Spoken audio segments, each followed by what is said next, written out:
Well, hello again and welcome to our service. Welcome to Penwell's channel on YouTube or on Facebook, whichever one you are tuning into. Well, you may have noticed if you've joined us before that we are in a slightly different setting. We're actually back in the church, although it may look different to you who have been here before. But we are back in the chapel building and we are thankful to God that we're able to do that, and it will allow us to have different people contributing to our services from now on. Well, today then we are going to worship the Lord again, and we are thankful to him for his grace that allows us to meet together, but more than that, to meet with him. We are here again online to share God's word with you, yes, but more than that, more so than that, so that we can have a real experience of God speaking to you and me. And so that's what we're going to pray for as we begin. Lord, we thank you that we can come together in such a way as this. We thank you for your grace. And Lord, we thank you that you are a God that is not restricted by any rules or any kind of virus or any kind of lockdown. You are a God who meets with us where we are, and there is nothing that can ever stop that from happening. And so we pray now as we begin this service that you would meet with us and meet our needs, Father, as you promise you would do so in the Lord Jesus, in your word. And so, Lord, we commit our time to you now, in Jesus' name. Amen. Well, we're going to start off then by singing the first hymn together.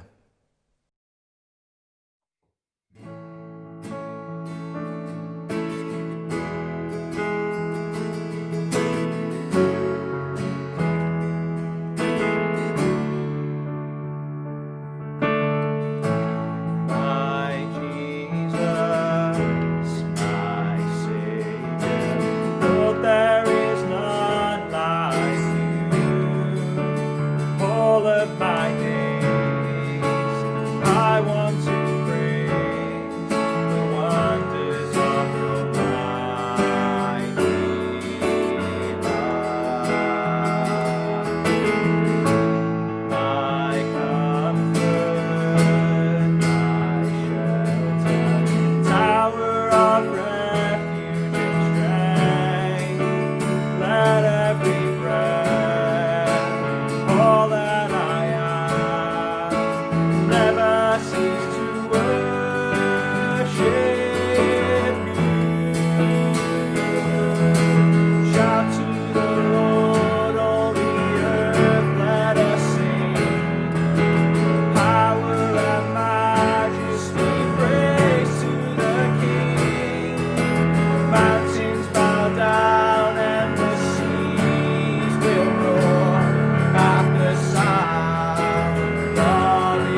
stand. Nothing compares to the promise I have. Nothing compares to the promise I have. Nothing compares to the promise I have in you.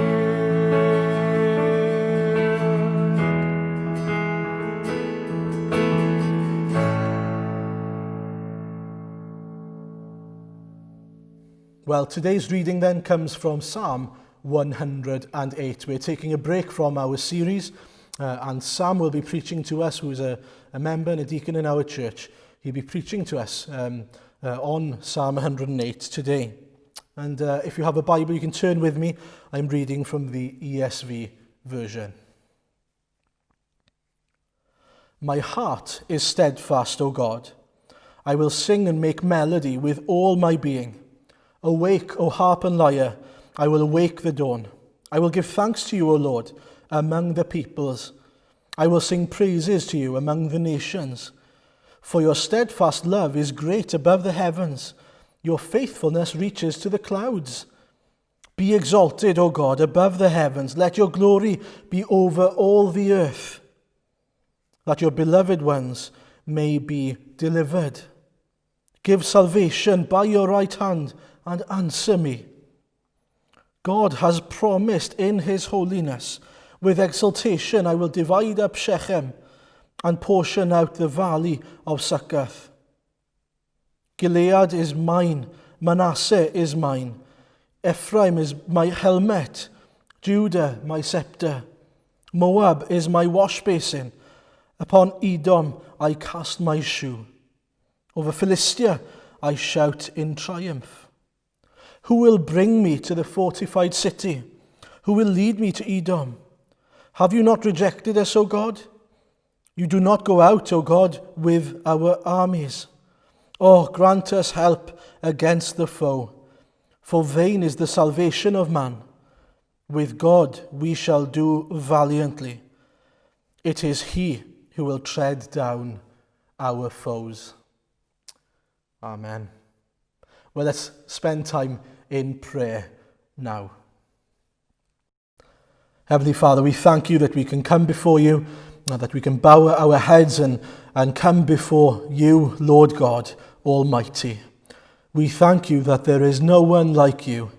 You are the one true living God, and we have the immense privilege of coming before you in worship today again. Lord, we are so thankful to you. Lord, forgive us. We often forget the privilege of being able to meet with you, Lord. That you are one who has made yourself known to us, your people. And not only are we your creation, we are your adopted children, Father. We have experienced the immense privilege of adoption into your family. And so we are to receive the inheritance that is waiting for us in heaven. Eternity with you, Lord God. Eternity, seeing Jesus face to face and praising him for eternity. Lord, we cannot wait. As we were hearing last week, we pray again, come Lord Jesus, come soon, come quickly, we pray. Lord, we thank you for reminding us again last week that no effort of man can ever bring us to a point where we are good enough or where we are somehow able to reach heaven ourselves, or where we can make a name for ourselves. But we thank you, Lord, that we don't have to make a name for ourselves. We don't have to try and earn our way up into heaven. And we don't have to try and create for ourselves some sort of safety or security from your judgment. Rather, we can turn to the rock, the rock that was cleft for us. Let us hide ourselves in you, Lord, in the Lord Jesus. Lord, we thank you that Jesus died in our place so that we might be free from judgment for even our own sins, and that we can purely and simply accept. Seek forgiveness, seek a relationship with you, Lord Jesus. Help us to do so if we haven't done so yet. And Lord, help us to rest in the finished work of Christ if we have already come to know you. Lord, help us not to fall back into a sense of perhaps a legalistic way of living, trying again to earn some sort of salvation or earn our own righteousness. Lord, continually remind us, daily remind us, we pray, that you are the only one that brings salvation, that you are the only one that can make us right by the blood of the Lamb that was slain for us. Heavenly Father, then, we are so thankful to you that we can worship you in spirit and in truth. Lord, we pray that you would bless this service, that you would bless each listener, each watcher of the videos or listener of the CDs. Lord, we pray that you would move powerfully in the hearts of those who love you. Lord, we thank you that you do so in grace, in mercy.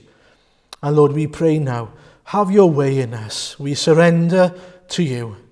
Lord, we pray that you would move among us in such a way that we are instruments in this great symphony of life, and that you are the instructor. You are the one who tells us where to go, how to live, and we are to simply, thankfully, gratefully obey you. Help us, Lord, we pray. And we pray that all things will be done by us as individuals, but also by us as a church, for your glory, for your name's sake, and for your kingdom's sake we pray. And we pray all of this then in Jesus' name. Amen. Amen.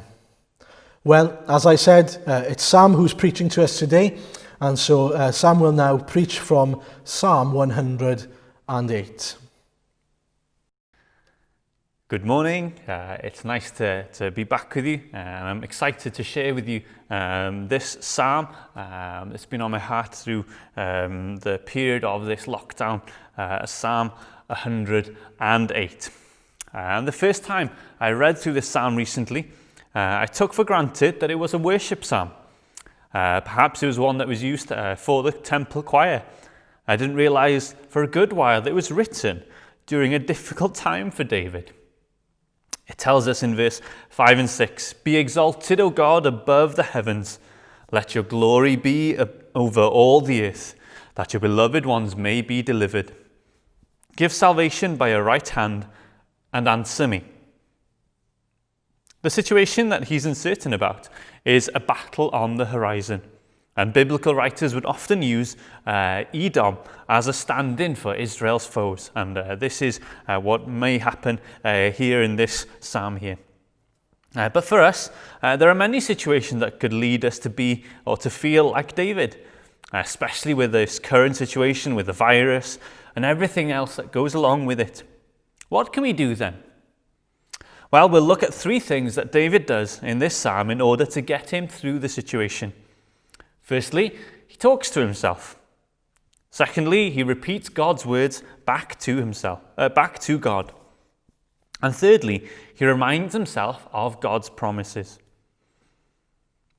Okay then, firstly, they say that the first sign of madness is having hairy palms. And the second sign then is to talk to yourself. And the third, well, they say that is looking for that hair growing on your palms. And I'm not sure how much of that me and my hairy palms agree with, especially when we look at David and what he does here, which is talk to himself.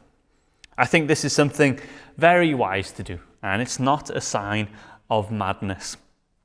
Well, since the lockdown began, I've started running again.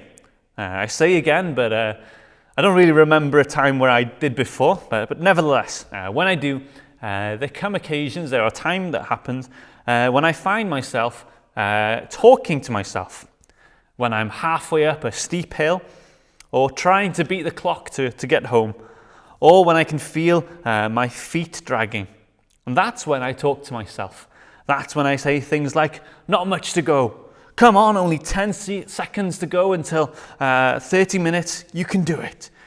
Remember, that cold drink is waiting in the fridge for you when you get back." I'm talking encouragement to myself. It's not that I don't know these things. It's not that I've forgotten that there's that drink in the fridge, but it's in order to have an effect on myself. So let's look at the first few verses here. This is what we see David doing. He tells his soul to get up. He tells himself that he will awake at the dawn.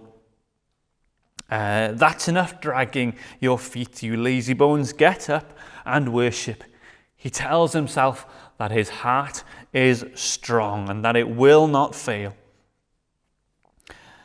And he does this because God's faithful love reaches down from the heavens. He knows this, but maybe he needs to be reminded in order to reach the top of the hill, or just to make him last a little bit longer. We see examples of this in other places as well. In Psalm 103, bless the Lord, O my soul. He's telling himself, bless the Lord, encouraging him to bless, to worship fully. In Psalm 42, hope in God, for again I shall praise him, my salvation and my God. When he's struggling, he needs to tell himself, he needs to remind himself, hope in God.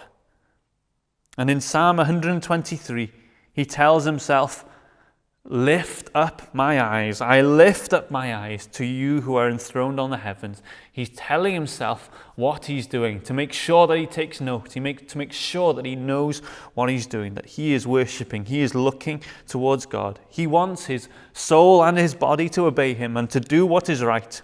Just like the temptation for me is to stop and walk the last 100 meters up that hill, David's temptation is to rely on himself and not on God. Recently, I've been reading through the book of 2 Chronicles, and in it we see examples of kings who are faithful to God and others who fall away. In chapter 20, we see Edom is gathering an army to try and challenge Judah. In response, King Jehoshaphat musters the people in Jerusalem to pray to the Lord to save him. Imagine that. There's people from all across the country coming together, some from many miles away, a several-day journey. Imagine the temptation to try and find a quicker way out of this battle, rather than gathering everyone together to pray. There must have been days where Jehoshaphat was worrying if he'd gone mad, trusting that this was the way to get things done. In this instance, Jehoshaphat succeeds. He stays the course, he stays strong, and he depends on God, and he answers their prayers and miraculously saves them. But in the very next chapter, we see a different army come again at Jehoshaphat. But this time, rather than going through that nail-biting period, praying to God to save them, he takes the easy way out. And he pays the Assyrians from the temple's treasury to protect them. And for this, Jehoshaphat is rebuked by the Lord. So this Psalm 108, it's not child's play here with David. He's dealing with the lives of thousands of people, a hostile army imminent, all relying on his decision and resolve. And what we see him do then is to strengthen himself by talking to himself in order that he does not slip up and fall as his descendant Jehoshaphat did. My heart is steadfast, O Lord. But it's not 100% like that. He's not pulling himself up by his bootstraps. The country does not depend on David per se. This is not the faith that we see in the Bible.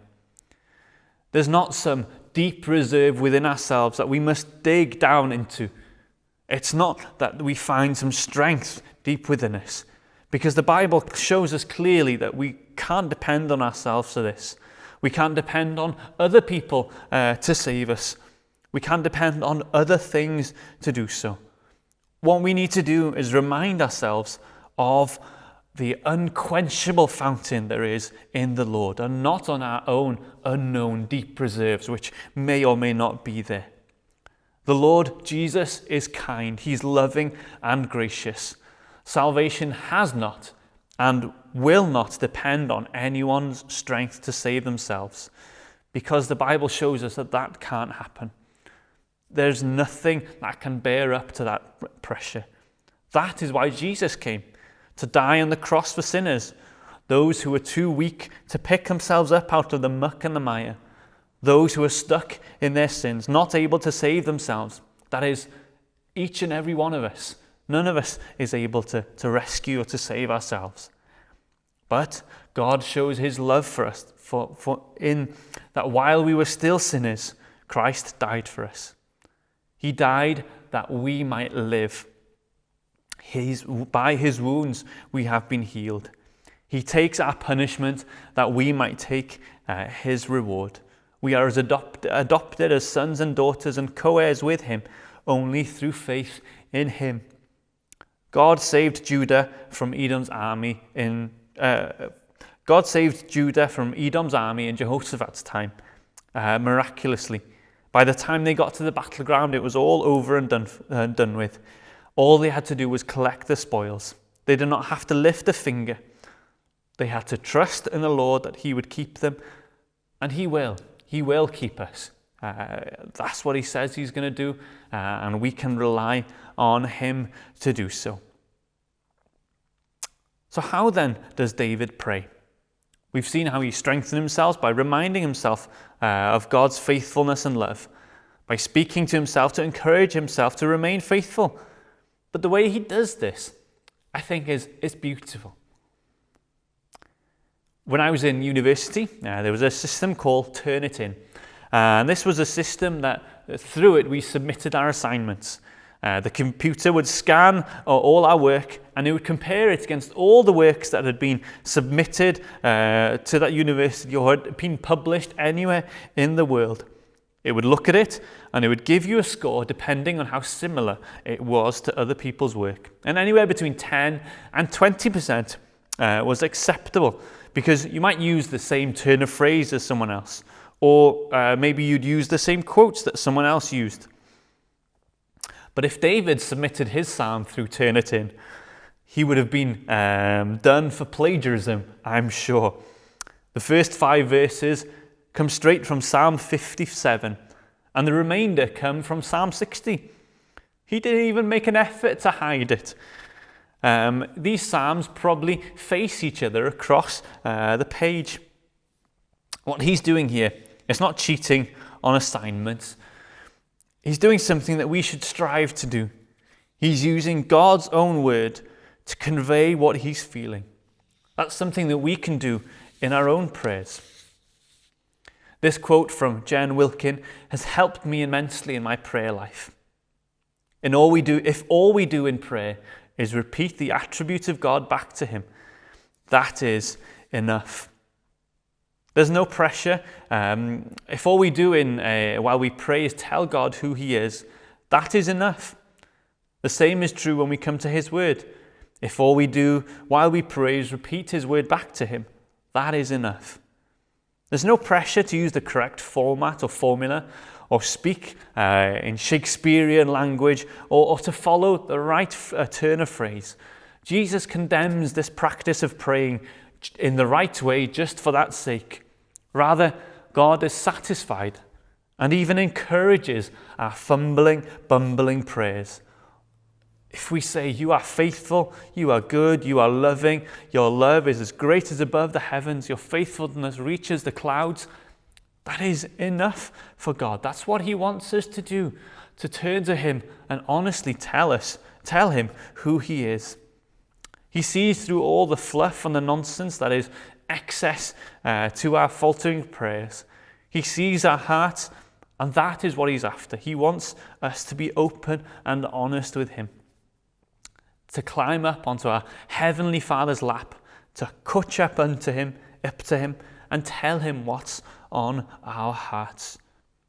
And when our words fail, when we can't think of what to say, that's okay too, because the Bible is full of words, it's full of phrases, it's full of things that we can tell God about himself. We can repeat these things back to him right here. This is what we see David doing here in this psalm. And when even that is beyond our ability to do, there's these beautiful words in Romans 8. Likewise, the Spirit helps us in our weaknesses. For we do not know what to pray as we ought, but the Spirit himself intercedes for us with groanings too deep for words. This Holy Spirit dwells within every Christian. He prays for us. He communicates perfectly with our Heavenly Father in a way that is too deep for words. His communication is perfect because that's who he is. All the things that need to be said, interceding for us, sharing better than what we know ourselves to the Lord, the one seated on the throne, the one who's willing and able to enact change. Isn't this wonderful? How gracious is our God, not only to endure our weaknesses, but he uses, when we fall short, he uses our weaknesses to communicate more about himself, his love and perfection through that. I will give thanks to you, O Lord, among the peoples. I will sing praises to you among the nations, for your steadfast love is great above the heavens. Your faithfulness reaches the clouds. When we pray to him, why not try and use the words of the Bible? The words here that are true, the words here that can convey so much of how we're feeling back to him. This is what we see David do in this psalm. And finally, finding comfort in the Lord's promises. In his uncertainty that he experiences in this psalm, they're about whether or not God is going to rescue them. We've already seen two things he's do to comfort himself. He talks to himself, pushing him on to praise and rely on the Lord. And secondly, he uses God's own word to convey his feelings, repeating God's word back to him in order to worship him. And finally then, we'll look at the end of the psalm, how David anchors his faith and how we should do likewise. And as I've already mentioned, David is in a similar position to Jehoshaphat. An army is coming up against him, and there's two options what he could do. Firstly, he could go with his initial idea, muster an army and pay anyone to help him, no matter the cost, even if that means raiding the temple. Or secondly, trust that God will fight on their behalf. And this is where we're at in verse 5. He's talked to himself. He's got himself to worship the Lord, using God's words to direct his thoughts. But he still landed here on verse 5. Be exalted, O God, above the heavens. Let your glory be over the earth. He's still worshipping. He's still praising God, that your beloved one may be delivered. Give salvation by your right hand and answer me. My own paraphrase of these words would be, you're great, but help. Are you going to save us or not? It's what we see the biblical authors do all the time. They cry out their frustrations to God. Where are you? Why am I in this situation? Have you forgotten about us? This response feels alien to us, modern Christians. We are too shy, or we think it's not the done thing to show weakness to our God. But the truth is that God wants us to turn to him. He wants us to turn in our uncertainty and ask him, rather than stew in our own thoughts and going bitter and hard towards God. He wants us to invite him into the situation. David turns to Psalm 60 to give himself comfort. They remind David of who God is, his promises that he's given to Israel. They remind David that God is sovereign. God owns everything, and there's nothing that compares to him, including these nations that would test themselves against Judah. He has the might and the power to save Israel, and he's done so in the past, and he will continue to do so in David's future. David's response then is to press on that promise. In his prayer to the Lord, he asked the question, where would we be without you? What purpose could there possibly be for us to battle if you're not there?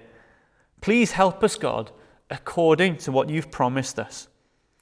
He is comforted and strengthened to trust fully in the Lord, and those who trust in the Lord will not be put to shame.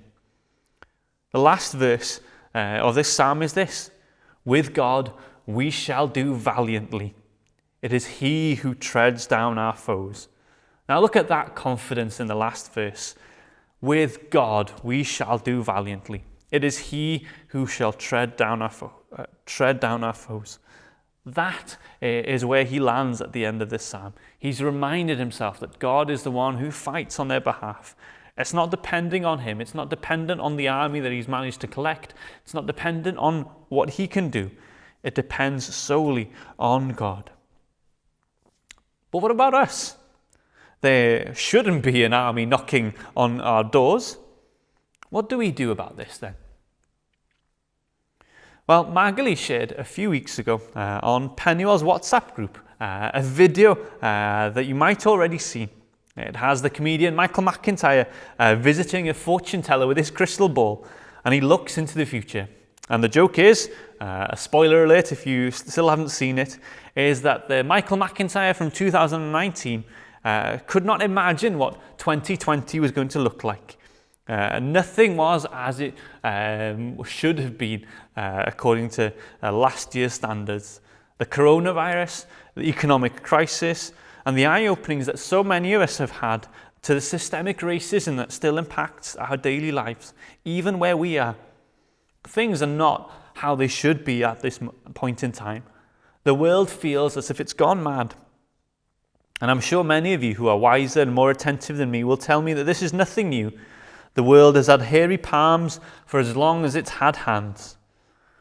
And in these situations, we can do what David has done here in this psalm. Turn to God's promises to sustain us. I read something this week where someone did just this.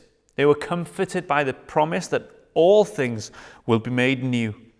In a new heaven and new earth with new bodies. This gave them the strength to keep on going through a period where they were more aware than before that our bodies are finite things. And for me, the promise that has been on the forefront of my mind over the past year is the promise in Matthew 6. Seek first the kingdom of heaven and his righteousness, and all these things will be added to you. Jesus tells us that our lives are safe and secure with him. We do not need to worry about our bodily needs, our food, what we will eat, our clothing, what we will wear. Because if it's God's will for us to have those things, we will have them. And he loves us and he protects us. That then frees me up from worrying about providing for my family. It frees me up from worrying about if everything's going to be okay. And lets me focus on the task that he's given me to do.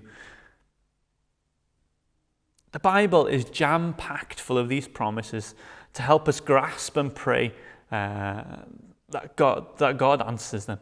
Aaron was discussing last week about the promises for Noah and the Tower of Babel and how the promises given to Noah would have affected that situation. And there's a children's book full of God's promises that live in our bathroom if you ever come around. They're all for us to take hold for and to pray that God answers them, to pray that he fulfills them. And if you need a little boost or to help you to get started, there's an article or podcast discussing the promises that John Piper has used throughout his life to encourage him, and links will be made available. And the reason we can depend on them is because they're made on the basis of ourselves, of God himself. In Hebrews 10 verse 23 it says this: "Let us hold fast to the confession of our hope without wavering, for he who promised is faithful." Rather than depending on gold, which seems solid and unchanging, or the volatile price of oil which goes up and down, they depend on the most secure thing ever, God himself. These promises do not change because God has said them. But one word of caution to go with this comes from the story of Shadrach, Meshach, and Abednego. When we think of God's promises, they don't change. They are secure. They are safe. But we, people, can read and interpret them incorrectly. This is how we come across people using the Bible and twisting it for their own means. This is how we come across people who say that if you're a Christian, nothing bad will happen to you. Well, that is blatantly not true. We need to recognize that we might not fully or get things right every time. And I think this is where the story of Shadrach, Meshach, and Abednego in Daniel chapter 3 comes. After they've had their hopes absolutely dashed as they are exiles in Babylon, they are slaves to a deranged king who builds statues of himself and gets everyone to bow down before them. And they are threatened by the king when they disobey. Now, if you are ready when you hear the sound of the horn to fall down and worship the image that I have made, that's well and good. But if you do not worship, you shall immediately be cast into the burning fiery furnace. And who is the God that will deliver you out of my hands? Shadrach, Meshach, and Abednego answered and said to the king, O Nebuchadnezzar, we have no need to answer you in this matter. If this be so, our God whom we serve is able to deliver us from the burning fiery furnace. He will deliver us out of your hand, O king. We see that they are depending on God's promise to protect them. Even in the wake of this horrifying exile, they still trust in the Lord and in his promises. But they go a step further. In verse 18, they say this, and this has stayed with me. But if not, be it known to you, O king, that we will not serve your gods or worship the golden image that you have set up. They say this, even if we have misinterpreted God's promises and that we are going to die here, he is still worthy of praise, not these false gods, not these statues. They are not worthy of our praise as our Heavenly Father is. They recognize that God is eternal, separated from their situation. And if he is worthy of praise when he rescued Israel from Egypt, he is still worthy of praise when he sends them into exile. In his majesty and holiness that is displayed throughout the Bible is still as true today. And by that means, he is still worthy to be worshipped, even if that means they are to die in that furnace. This is the best place to be. And this is why William Williams penned his hymn, Ma Iesu'n fwy na'i roddion, Jesus is greater than his gifts, reminding us to turn and to rely on God himself, even if nothing else was there. He is better than anything he could give us or we can get from him. God's promises are certain and they will last forever, but they are not God himself. Like I said, it's possible to misread, misapply, or misunderstand them and to make them say what they will not. Think of Peter rebuking Jesus. He misunderstood what the Messiah was going to do. And by misunderstanding, misinterpreting, things can go very wrong. William Williams draws us back to look at God himself. And this is what David does as well. David, though even the outcome of the battle was uncertain even at the end, his posture and his response to God throughout is to recognize his majesty and that he is worthy of praise. I will give thanks to you, O Lord, among the people. I will sing praises to you among the nations, for your steadfast love is great above the heavens. Your faithfulness reaches above the clouds. It is important for us in these uncertain times when things feel like they're not going as they should do, to be honest with God, to talk with ourselves, to encourage ourselves to rely on God, to trust in him, to call on him, be honest with him in prayer, and to use the Bible, use God's word while we pray to him. And finally, to depend on God's promise, to put our faith and our trust in him, and to call on him to answer the things that he says he's going to do. But recognize that we might not always get it right. So it's important for us to trust in God himself and him alone. Let's pray to finish. Oh Lord, we thank you that you are faithful. We thank you that you are true. And we thank you that your love reaches above the heavens. We pray that as we go through these uncertain times, as things come up against us, we pray, Lord, that we would learn to trust in you, to be with you, and to call on you, even as David makes an example for us in this psalm. Help us to rely on you in everything that we do. We pray this in Jesus' holy name. Amen. Well, thank you so much for joining us. Before we finish with our last hymn, we're going to hear a video, we're going to see a video and hear from Ellen. But this video is in Welsh, but it's got English subtitles at the bottom, so you can follow along. But it's a video with Ellen from our church, a member from our church, and her testimony of the work that God has done in her heart and in her life, and the way God has kept her in these past few months. And hopefully we'll have more testimonies to share with you in the coming weeks as well. Bore da, gobeithio fo chi gyd yn gwneud yn iawn yn ystod lockdown. Mae'r fideo yma jyst yn mynd i fod yn trafod sut dwi'n bersonol di profi Duw yn ystod cyfnod yma. So, da ni bron 4 mis fewn i lockdown erbyn hyn. So, I guess mae lot di newid. Dwi definitely yn teimlo dwi di profi Duw ar 2 fel lefel gwahanol, na i ddeud. A'r cyntaf ydy mewn bywyd dydd i ddydd yn ystod cyfnod gweddi a cyfnodau ddarllen. Teimlo fel bod Duw yn explainio lot i fi yn ystod yr amseroedd yna ac yn cysuro fi lot. Obviously, mae bob dim yn pandemig di bod mor up and down a lot o ansicrwydd ac ansefydlogrwydd a ddim yn gwybod beth sy'n digwydd o diwrnod i ddiwrnod, ond yn lle panicio neu pan dwi di teimlo isio panicio, yn lle gwneud hynna, trystio'n Duw a sbio arna fo am esiampl a chwilio am heddwch yna fo a gwybod dwi ddim yn gorfod poeni achos mae Duw mor fawr a mae o isio gwatsiad ar ôl ni gyd. A'r air lefel wedyn ydy ges digwyddiadau mwy fel mawr, so nathon ni gorau ail-trefnu prodas ni.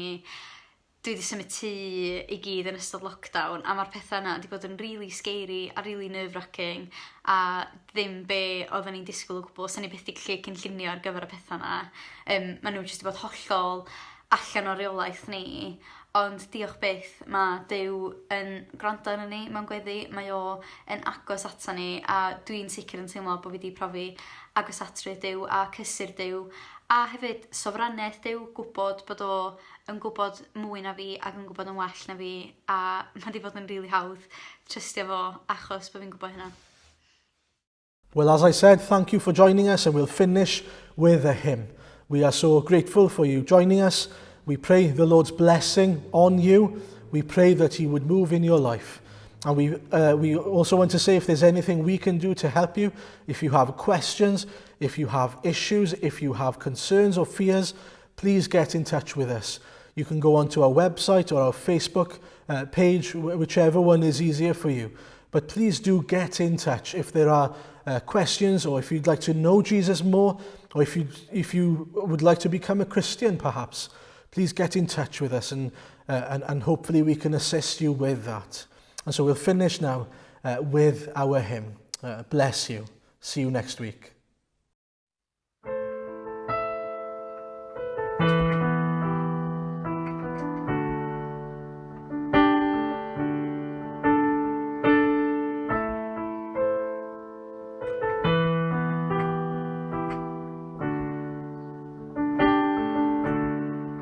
In Christ alone, my hope is found. He is my light, my strength, my song. This cornerstone, this solid ground. Come through the fiercest drought and storm. What heights of love, what depths of peace. When fears are stilled, when striving cease. My comforter, my all in all. Here in the love of Christ I'll stand.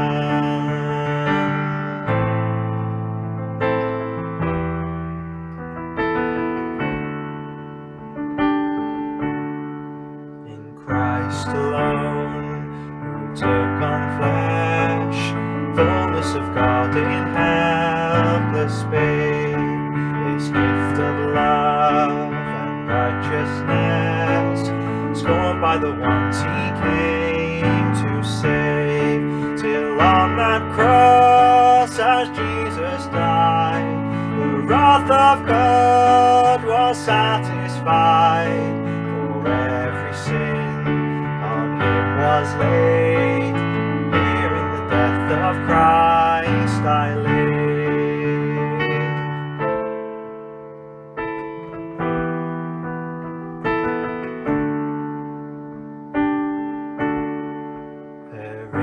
the ground his body lay, light of the world by darkness slain, then bursting forth in glorious day, up from the grave he rose again, and as he stands in victory, Satan's curse has lost its grip on me, for I am his and he is mine, bought with the precious blood of Christ.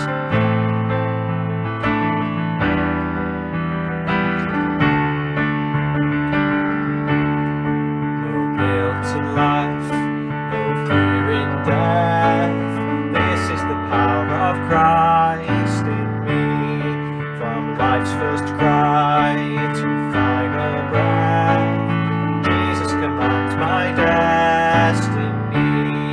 No power of hell, no scheme of man can ever pluck me from his hand, till he returns or calls me home. Here in the power of Christ I'll stand.